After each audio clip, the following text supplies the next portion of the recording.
came to the US as an international student with zero connections and managed to end up working as a robotics engineer at a Fortune 500 company. Now, I'm not here to brag about my career, but I do want to share with you that you don't necessarily need thousands of industry connections, nor do you need those internships at highly reputable companies to be successful in the US. Let me share my experience. How's it going? My name is Kieran, and in this video, I'm going to be talking about how I went from being an international student to working at a Fortune 500 company as an engineer. Now, I know what you're thinking, Kieran, that's an Australian accent. Why would you leave Australia to live in the US? And that's a completely fair point. I mean, among international students who want to study abroad, the US and Australia are the top two destinations. And not just because their standard of living is probably a little bit higher, but because of their diverse university programs. I think where the US has an edge on Australia is the tech industry. You think of Apple, Google, Microsoft, Tesla, Amazon. I mean, these are all headquartered in the US.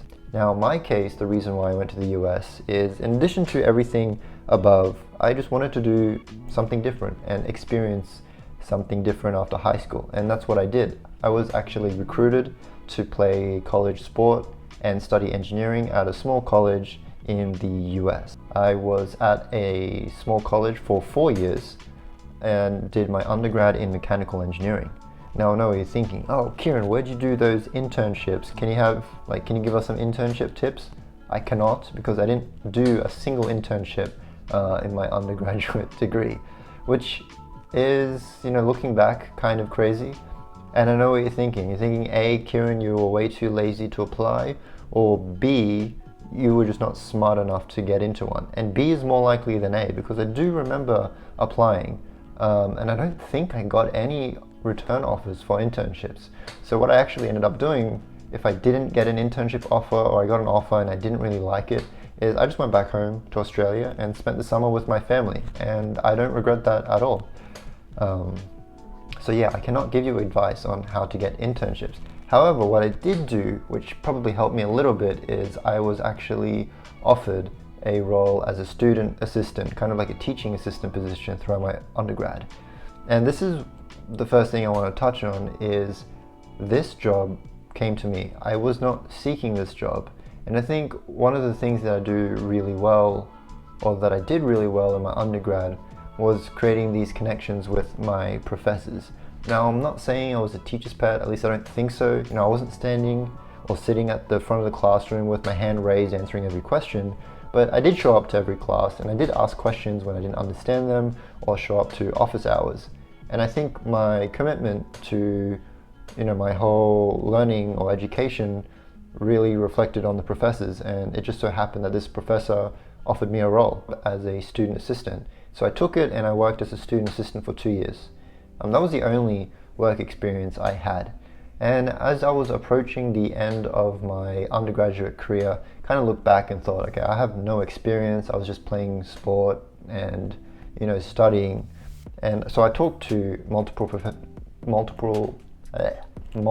professors and also the career counseling, and kind of looked at my resume and thought, I brought up grad school, like, hey, I kind of want to go to grad school. Is that a route I can go down? And they were very supportive and helped me with my application process, and I actually ended up doing my master's in mechanical engineering. But another cool thing is that not only did I do my master's, but I did it while working as a graduate research assistant for that university. And this role is quite unique because in this role, my tuition was completely waived, and I was also given a monthly stipend, which was enough to cover my living expenses. So when I graduated my undergrad, I worked as a research assistant, did my master's, and I was actually paid to do my master's, if anything. I actually credit a lot of where I am today to my time as a master's student, because I treated that research assistant position as a job and kind of a replacement for the internships that I missed.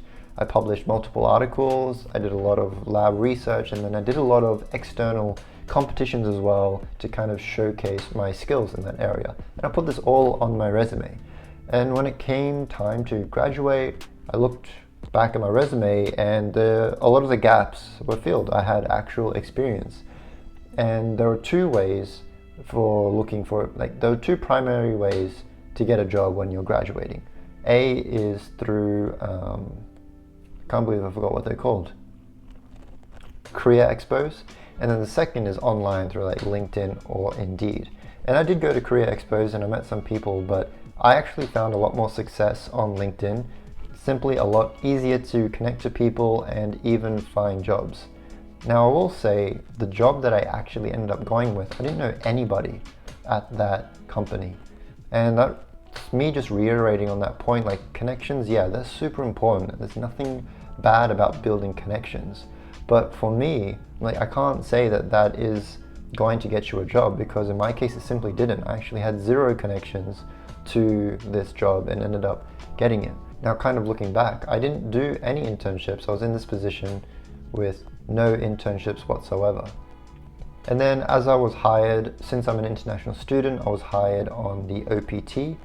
And then after my OPT was up for 1 year, they hired me on my STEM OPT, so I stayed at the same company. And the same company again actually filed my H-1B petition. The first year I was unsuccessful, but then the second year I did get it, which was great. But also, I guess I'm staying in the US, and I think that was one of the biggest things I learned. Is the reason why I haven't gone back yet is that opportunities in the US just keep presenting themselves, and I just keep taking them, and I just keep advancing my career forward. And I think until that really slows down, I don't see myself going back. That's all I had for today. So if you're really interested in my H-1B visa journey, or if you're interested in how I got that graduate research assistant position, I ask you to check out the other videos on my channel. Thanks for listening, and that's all I had today. Bye.